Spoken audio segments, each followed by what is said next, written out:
ചേച്ചി ഇനി ഇന്ന് എന്തെങ്കിലും ഹാക്ക് ചെയ്യണ്ടോ? നീ ഇന്നലെ ഹാക്ക് ചെയ്തതിന്റെ ക്ഷീണം ഇതുവരെ മാറിയിട്ടില്ല. സംസ്ഥാന കമ്മിറ്റി വരെ എത്തിയിട്ടുണ്ട്. എന്റെ പൊന്നു മോനെ, നീ ഇത് പോളിറ്റ് ബ്യൂറോ വരെ എത്തിക്കല്ലേ? ചേച്ചി നിങ്ങൾ പറഞ്ഞിട്ടല്ലേ ചെയ്തേ, പിന്നെന്തിനാ എൻ്റെ അടുത്ത് ചൂടാവുന്നത്?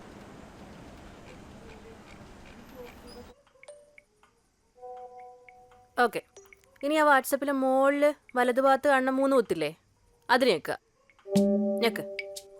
എൻ്റെ ഇതൊരു കുത്തല്ലേ ഉള്ളൂ മോളെ. ഒരു കുത്തോ? ഈ കണ്ണട വെച്ച് നോക്കി, ഇല്ലെങ്കിൽ കുറച്ച് കഴിയുമ്പോൾ ഉള്ള കുത്തും കൂടി കാണൂല. ഇനി മുതൽ നമ്മുടെ പാർട്ടിയുടെ എല്ലാ പ്രവർത്തനങ്ങളും ഈ ഫേസ്ബുക്ക്, വാട്സപ്പ് ഇതിലൂടെയൊക്കെ ആയിരിക്കട്ടെ അറിയിക്കുക. അപ്പോൾ നമ്മളെല്ലാവരും പഠിച്ചിരിക്കണം. ഓക്കെ? ആ, ഫേസ്ബുക്കിൻ്റെ ബാക്കി ഡീറ്റെയിൽസ് എല്ലാം നമ്മുടെ ദിനേശൻ മാഷ് പഠിപ്പിച്ചു തരും. എന്താ നീ പഠിപ്പിക്ക്, നീയല്ലേ അതിൽ എക്സ്പേർട്ട്. ഞാൻ പഠിപ്പിച്ചോളാം മോളെ. ആ, ഈ ഓൺലൈനിലുള്ളത് വേറെ ആരും കാണാണ്ടിരിക്കുക എന്തെന്നാ ചെയ്യണ്ടേ? അത് ഓഫ്ലൈൻ ആക്കിയോ, ഞാൻ പഠിപ്പിച്ചു തരാം. രാത്രി കുത്തിരി ഫുൾ ചാറ്റിംഗ് അല്ലേ? ഇങ്ങനെ പോവുകയാണെങ്കിൽ നിങ്ങൾ ഓഫ്ലൈൻ ആദ്യ സമയം വേണ്ടിയല്ലോ കേട്ടോ. ഇതാ ഇവിടെ എങ്ങനെ ആക്കിയിട്ട് ഇങ്ങനെ ആക്കാം.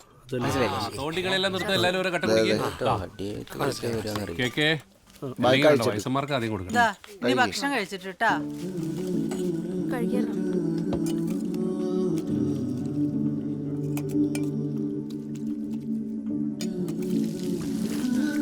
അടുത്ത മീറ്റിംഗ് കാണാൻ. ഓ ശരി കേട്ടോ. ഗിരി, മറ്റന്നാ നീ ഇതേ സമയം വരുന്നുണ്ടാ? കേട്ടോ. അമ്മ നടന്നോ, ഞാൻ വരാം. ഗിരിയെ, ശരി ശരി. മീൻചാറ് വേണോ എനിക്ക്? ഷർമോ ഒരു വെറ്റിലേക്ക് എടുത്താ. ഗിരിയെ, ആ ഇവന് ഇഷ്ടാണെങ്കിലേ നമുക്ക് ആ പെണ്ണിനൊന്ന് പോയി നോക്കിയാലോ? ഏത് കുട്ടീനാ? NSSന്റെ ഇതിന് വന്നില്ലേ ആ, ആ രേണു. അതെന്താ ഷർമ്മക്ക് ഇഷ്ടമായിട്ടില്ല? ഓ, എന്റെ ഇഷ്ടപ്പെടെ ആര് നോക്കാനാ? ഓ, എന്റെ ഒരു ഇഷ്ടം അങ്ങനെ ഇപ്പൊ മുറുക്കണ്ട കേട്ടോ. അമ്മയും മോനും കൂടി ഓരോന്ന് ഉണ്ടാക്കി വെക്കും, എന്നിട്ട് എന്നെ ബോധിപ്പിക്കാൻ ഒരു ചോദ്യം കളിക്കുന്നേ കഥകളി. ഈ അമ്മേന്റെ ഒരു കാര്യല്ലേ. രേണുകേ രേണുകേ നീരാഗരേണുക്കിനാവിന്റെ നീലക്കടമ്പിൽ പരരേണു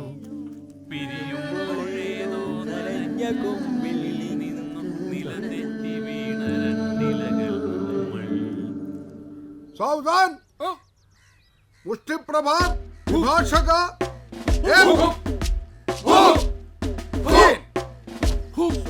मुष्टि प्रहार विभाषक एक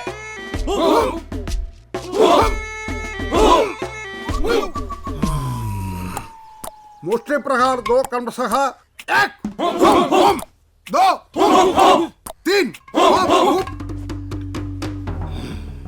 स्वस्ति। साथियों मिश्र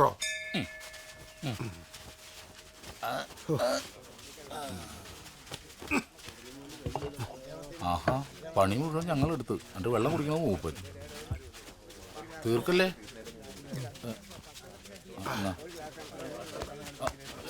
ജി ജി എല്ലാവരും നിക്കറൊക്കെ മാറ്റി പാൻ്റാക്കി തുടങ്ങി. നമ്മളിപ്പോഴും പാന്റ് ഇട്ട ഇതിന്റെ ഒരു ഫീൽ കിട്ടില്ല.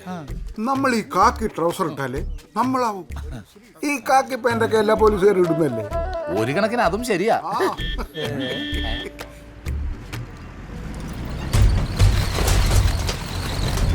ഈ വണ്ടി എവിടെയോ കണ്ട് പരിചയമുണ്ടല്ലോ.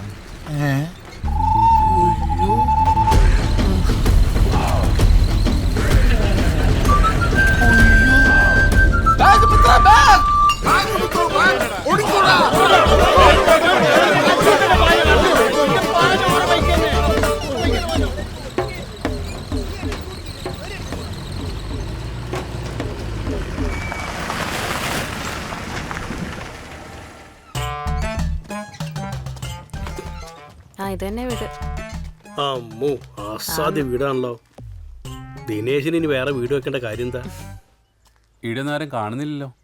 ഇപ്പൊ കയറി വെക്കാം. നോക്കാം.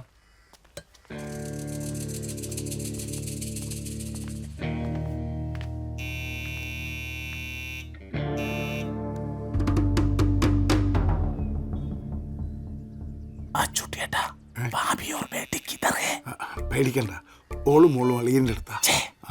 അവരും കൂടെ ഉണ്ടായിരുന്ന ഒരു ധൈര്യം വരുന്നു. ഇതിപ്പോ നമ്മൾ രണ്ടും കൂടി മേടിച്ചു കൂട്ടണം.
നമ്മൾ ഇത്രയും പേരുണ്ടാട്ടെ, സഖാക്കളുടെ ഒരു ധൈര്യേ. ഇപ്പൊ ഇങ്ങോട്ട് കയറി വന്നില്ലേ? നാളെ മുതൽ നീ വരണ്ട. ഞാൻ വരും. വരണില്ല. ഓ എടാ, നമ്മളെ കൂട്ടത്തിൽ പുറത്തു പറയാൻ കൊള്ളാവുന്ന ഒരു ജോലി ഉള്ളത് നിനക്ക് മാത്രമേ ഉള്ളൂ. ഇവന് ഈ നാട്ടിൽ പെണ്ണ് കിട്ടാൻ വല്ല ബുദ്ധിമുട്ടുണ്ടോ? പിന്നെ എന്തിനാണ് അറിഞ്ഞോണ്ടൊരു ചാണകോയി പോയി തല വെക്കുന്നത്? റമ്പൊക്കെ വിടാം. നമ്മളെ വളർത്തിയത് പാർട്ടിയല്ലേ. നമ്മുടെ ഐഡിയോളജി ആയിട്ട് ഒത്തുപോകാത്ത ഒരാളായിട്ട് എങ്ങനെയാ? വിടറാ, പിരിയാം. നീയല്ല അഡ്രസ്സ് അപ്പ് പിടിച്ചത്. നിനക്കറിയില്ലായിരുന്നോ ഇവരെ കൊണ്ട് അങ്ങോട്ടാ പോകുന്നു? എന്റെ ഗിരിയേട്ട, ആ കുട്ടി നമ്മുടെ എതിർ പാർട്ടിക്കാരാന്നുള്ള ഇവനോട് പറയേണ്ട കാര്യം എന്താ? ഓ കഴിക്കുകയാണെ കഴിച്ചോട്ടെ. നിങ്ങൾ എന്ത് തന്നെ പറഞ്ഞാലും ശരി, അറിഞ്ഞുകൊണ്ട് ഇതിന് കൂട്ടുകാരനെ കിട്ടൂല. അവർ നമ്മളെ വർഗ്ഗശത്രുക്കളാ. ഞാൻ പോവാ, നിങ്ങൾ എന്തെങ്കിലും ആക്കൂ. നിക്ക്, ഞാനാക്കി തരാം.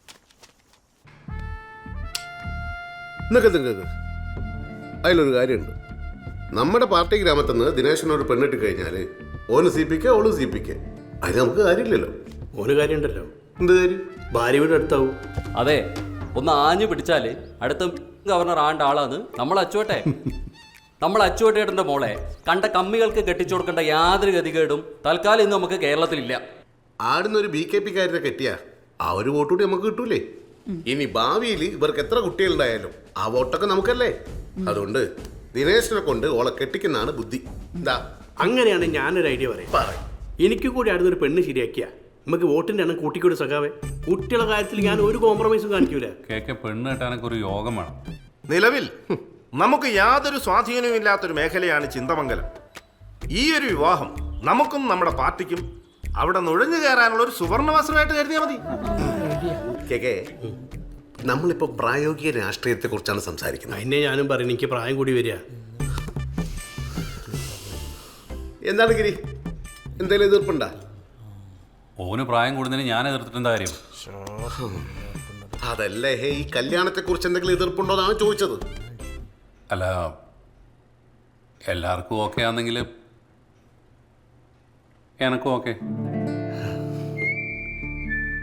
പാർട്ടിയുടെ ഈ ദൗത്യം BKPയുടെ ഉണ്ണീനെ ഏൽപ്പിക്കാം. പോയി സംസാരിക്കട്ടെ.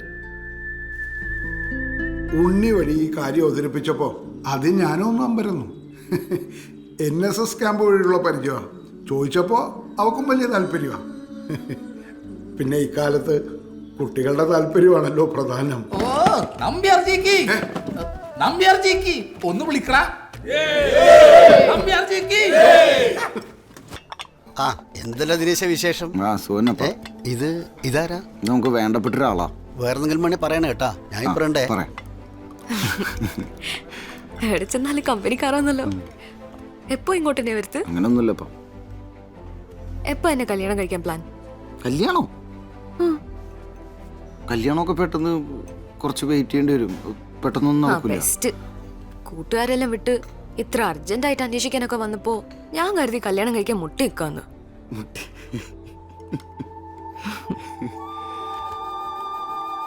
ഇപ്പൊ താമസിക്കുന്ന വീടില്ലേ, ഒരു 100-500 പേർക്ക് അവകാശമുള്ള. അടുത്തേക്കാണ് നിന്നെ ഞാൻ വിളിച്ചോണ്ട് കൊണ്ട്.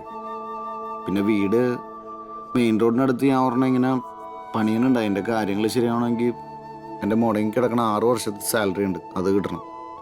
അത് കിട്ടണമെങ്കിൽ എൻ്റെ ജോലി പെർമനൻ്റ് ആവണം. ഇപ്പം തൽക്കാലം അച്ഛമ്മയുടെ ഇളയമ്മയുടെയൊക്കെ ക്ഷേമ പെൻഷനിലൂടെയാണ് കാര്യങ്ങളൊക്കെ നടന്നു പോണത്. അതൊക്കെ കാരണമാണ്.